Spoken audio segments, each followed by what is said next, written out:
As a romance writer, I spend hours creating happy endings for characters. I put fictional people through their paces, create obstacles for them to overcome, force them to face their fears and inner demons, and work together to make a relationship work. If only real life happy endings could be constructed in a few months of planning, note jotting, long hours of staring at a computer screen, listening to voices in your head, and typing the end. When my marriage ended, I was like a lot of other people who get out of a relationship. I wanted to be in another one. I met some interesting people, quickly honed my skills to spot liars and bullshit, and had a good time.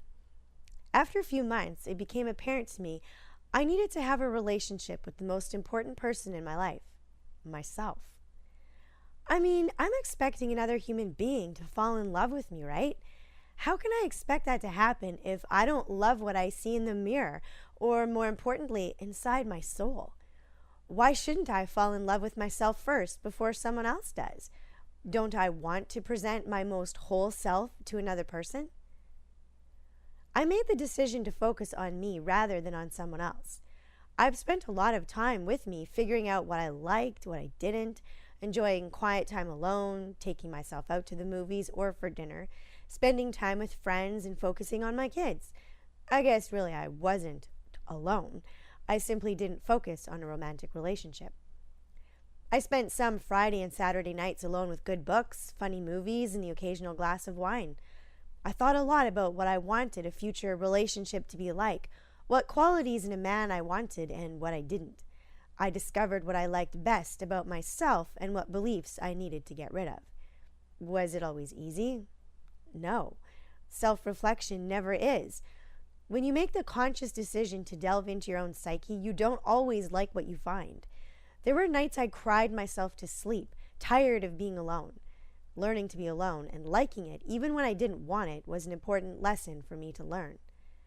I had friends encourage me to join dating sites, but it never felt right. I'm a people watcher, and I watched friend after friend jump from one relationship to another looking for Mr. or Ms. Right. That wasn't for me. I wanted to work through my issues on my own, not make someone else responsible for them.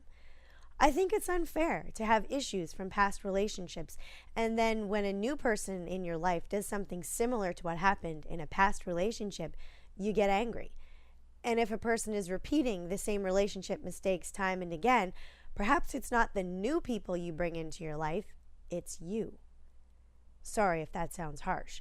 I don't have a degree in psychology, and I don't give advice. For me, it was important I know what my issues are, where they stemmed from, and be aware of them, so I didn't repeat past patterns. It's truly insanity to do the same thing over and over, expecting a different result. It's an ongoing process. I'm a different person than I was 2 years ago, but I'm a person I love. I'm much more comfortable with who I am and the place I am in my life. After all, I'll be the most important person in my life until the day I die. Isn't it important that I like me for who I am if I'm going to be with myself that long? I'm happy and I can truly say I love myself. How about you? Do you think kindly of yourself? Can you honestly say you love yourself? If not, why? You are special and wonderful. Why don't you try spending some time with you and get to know who you are?